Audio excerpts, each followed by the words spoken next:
that the first thing I would say is, first, bravo for going into journalism, because I think there's a lot of fear right now.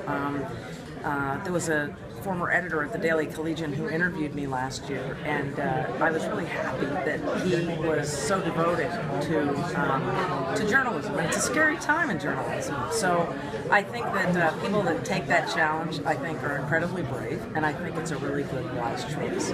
Once you're in there, the key is to be inquisitive, to read as much as you can, not just newspapers, but books, fiction, nonfiction, anything you can get your hands on. But to also really understand, whatever state you're working in, the Right to Know law, the Freedom of Information Act, because those are the tools that are going to help you unearth the best information. When the Harrisburg Patriot, when that reporter, Sarah Ganim, initially started her coverage of Sandusky, she did it with right-to-know requests. Of course, nobody at the time knew what she was doing.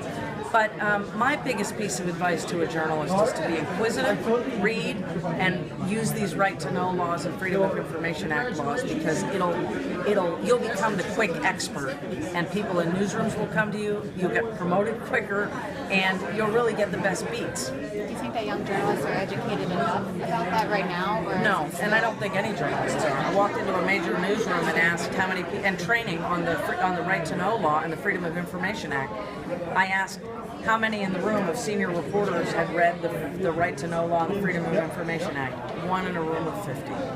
So and what I say to young journalists and journalists across the board is, if a public official says to you, oh, you're not entitled to that, if you don't know the law, you're already on your heels, and that's not where you want to be as the reporter. So I don't think anybody's using this well enough, and I think that if you're a young reporter and you want to make a mark, this is one of the ways to do it.